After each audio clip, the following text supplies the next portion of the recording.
بعض لوگ جو ہے وہ سردی کے دنوں میں شال لے لیتے ہیں، اور شال اس انداز سے لیتے ہیں کہ منہ بھی چھپ جاتا ہے، بعض لوگ پورا اپنا جسم لپیٹ لیتے ہیں، تو بعض مفرل بھی صرف گلے میں لٹکا لیتے ہیں. تو شال پہن کر، مفرل پہن کر نماز پڑھنے کا کیا حکم ہے؟ شال پہن کر یا چادر پہن کر آپ نماز تو پڑھ سکتے ہیں. اس میں چند باتوں کا خیال رکھا جائے. ایک یہ ہے کہ جو کہ سردی کی غرض سے جب آپ لے رہے ہیں تو صرف لٹکانا مقصد نہیں ہے، اس سے آپ اپنا جسم ہی کور جو ہے وہ کریں گے.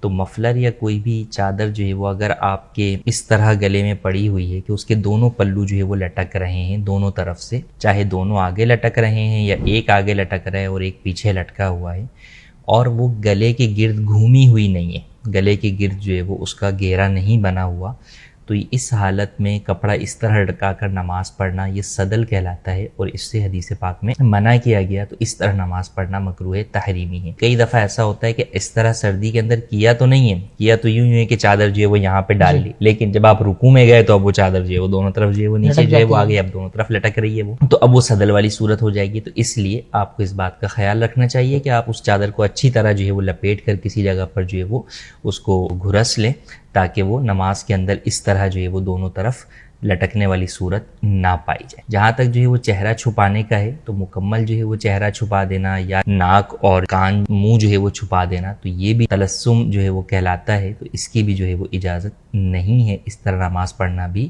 مکروہ ہے. تو آپ چہرہ جو ہے وہ ارد گرد لپیٹ سکتے ہیں، لیکن چہرے میں جو ہے وہ منہ اور ناک کو جو ہے وہ آپ کھلا ہی جو ہے وہ رکھیں اور نماز جو ہے وہ اس طرح ادا کریں. اور اس میں تلاوت کے اندر بھی آپ کو جو ہے وہ آسانی ہوگی. تو یوں نماز کے اندر صرف جو ہے وہ ناک اور منہ جو ہے وہ چھپانا یہ بھی جائز نہیں ہے.